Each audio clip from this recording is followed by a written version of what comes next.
Speeches మొదలవ్వబోతున్నాయి. మా megastar Chiranjeevi గారు తరాలు మారినా, తారీఖులు మారినా, పద్ధతులు మారినా, పలుకుబడులు మారినా ఎన్నటికీ మారనటువంటి స్టార్డమ్ మా మెగాస్టార్ చిరంజీవి గారిది. పద్మ విభూషణ్ మెగాస్టార్ చిరంజీవి గారిని సభను ఉద్దేశించి మాట్లాడవలసిందిగా రిక్వెస్ట్ చేస్తున్నాము.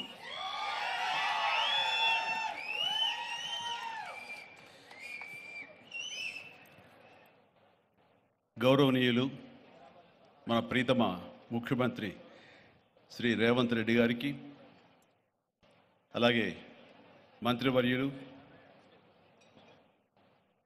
టూరిజం మినిస్టర్ జూపల్లి కృష్ణారావు గారికి, ఇతర శాసనసభ్యులకు, ఎంపీ పార్లమెంట్ సభ్యులకు, మా సీఎం రమేష్ గారికి, ఇతర ఆహ్వానితులకు, నాయకులకు, మీడియా మిత్రులకు, ఇక్కడ విచ్చేసినటువంటి ఆహ్వానితులకు, అలాగే ఇక్కడ పనిచేస్తున్నటువంటి కార్మికులకు, ప్రతి ఒక్కరికి నా హృదయపూర్వక నమస్కారాలు.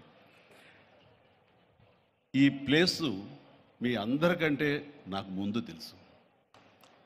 2000 సంవత్సరంలో రామ్దేవ్ ఇది ప్రారంభించినప్పుడు ఇక్కడ కొన్ని మొక్కలు పాంప్లెట్ వేసి మా ఇంటికి తీసుకొచ్చి, మీరు ఇల్లు కడుతున్నారు, ఏదైనా ఉపయోగపడుతుందో చూడండి అంటే వెంటనే ఎంత ముచ్చరేసిందంటే, ఎప్పుడో విదేశాలకు వెళ్ళినప్పుడు ఇలాంటి మొక్కలు, ఇలాంటి కళాకృతులు, ఇలాంటి అద్భుతమైనటువంటి సజీవ శిల్పాలు, జీవం ఉన్నటువంటి ఇలాంటివి చూస్తుంటే ఇలాంటివి మనం తీసుకెళ్ళిపోతే బాగుండే, వాడ షిప్లో తీసుకెళ్తే బాగుండే అని అంత టెంప్ట్ అయ్యేవాడిని. అలాంటిది ఇక్కడ హైదరాబాదులో ఈ శివారుల్లో ఒకటి లభిస్తుందంటే కనుక చాలా ఆనందంగా ఉంటుంది. రామ్దేవ్ ఫస్ట్ ఆఫ్ ఆల్ నేను కూర్చున్న చోట బయట కనపడకుండా నాకు ఏదైనా ఫెన్సింగ్ లాగా ఉండాలి, అలాంటి గుబురుగా ఉండకూడదు అంటే అక్కడ చక్కగా కొమ్మల్ని ఒక ఫెన్సింగ్ లాగా అల్లి పైన మాత్రం గ్రీన్ ఉండేలాగా పెద్ద స్క్రీన్ చేశాడు. అది ఇప్పుడు చూస్తుంటే కనుక ఎంత బాగుంటుందంటే బయట నుంచి చూసేవాళ్ళకి నేను జైల్లో ఉన్నట్టు ఉంటుంది, అన్ని కటకటాల్లాగా ఉంటుంది.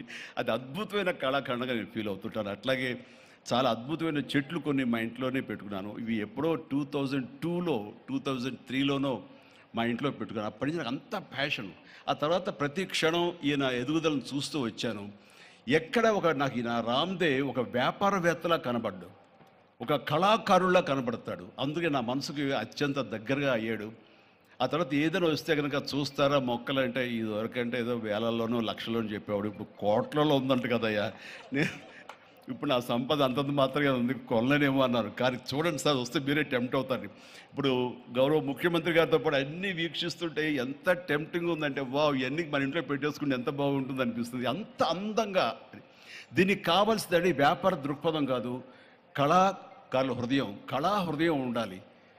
నా మటుకు నేను అతని ఒక కళాకారుడుగాను, ఒక ఆర్టిస్ట్గా చూస్తాను. నేను అంత తపన లేకపోతే, అంత ఇష్టం లేకపోతే సుదీర్ఘకాలం 24-25 ఇయర్స్ పాటు దీని మీద ఎక్స్పెరిమెంట్ చేస్తూ, ఎన్నో చోట్ల రీసెర్చ్ చేస్తూ, ఎక్కడెక్కడ ఏమేమి మొక్కలు దొరుకుతాయి, ఎక్కడెక్కడ ఈ శిలాకృతులు దొరుకుతాయి, ఆ శిలలు ఇక్కడ ఎలా తీసుకురావాలి అని దాని మీద అది దుర్భేద్యం అనుకోకుండా ఇది సాధ్యమే, ఇది మన ప్రాంతం వాళ్ళకి, మన హైదరాబాదుకి, మన స్టేట్కి అందం తీసుకొచ్చేది, మన దేశంలోనే గొప్పగా చెప్పినటువంటి గొప్ప పార్క్ అవుతుందని ఆయన మనసులో మెదిలిన ఆలోచన, ఆయన పడ్డ కష్టం, తీసుకున్న శ్రమ ఈ రోజున ఇక్కడ అద్భుతమైన కళాఖండంగా ఇన్ని ఎకరాల్లో చోటు చేసుకుందంటే కనుక నభూతో నా భవిష్యత్తు.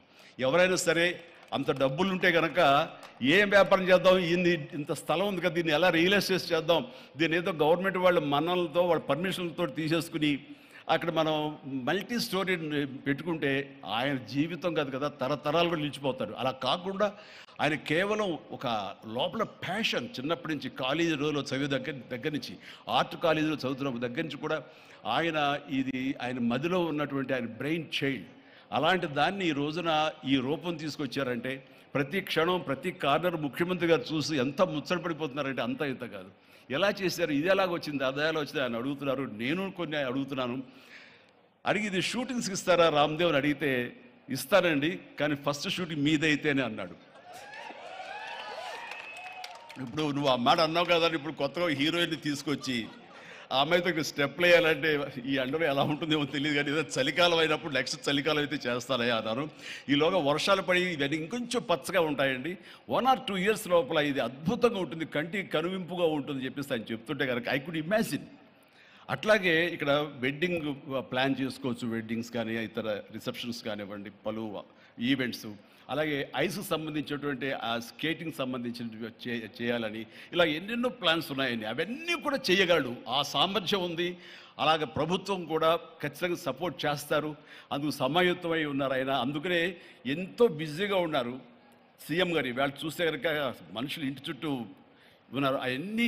అవన్నీ పక్కకు పెట్టి, ప్రోగ్రామ్స్ అన్ని పక్కకు పెట్టి నిన్నటిదాకా ఆయన ఎలక్షన్ క్యాంపెయిన్ ఎక్కడో చేసి వేరే రాష్ట్రాల్లో వచ్చి రామ్దేవ్ మీద ఈ ప్లేస్ మీద ఎంతో ప్రేమ లేకపోతే, ఇలాంటి దాన్ని మనం ఎంకరేజ్ చేయాలి అని ఆయన ఉద్దేశం లేకపోతే ఇంత ఓపికగా ఈ ఎండ్లో ఆయన వచ్చేవారు కాదు. ఫస్ట్ ఆఫ్ ఆల్ ఆయన ఇక్కడికి వచ్చి దీన్ని ఎంకరేజ్ చేస్తున్నందుకు వారికి మనస్ఫూర్తిగా అభినందనలు తెలియజేస్తున్నాను ముఖ్యమంత్రి గారికి. ఎందుకంటే అలాంటి వాళ్ళు అనుకుంటేనే, వాళ్ళ కళ్ళలో పడితేనే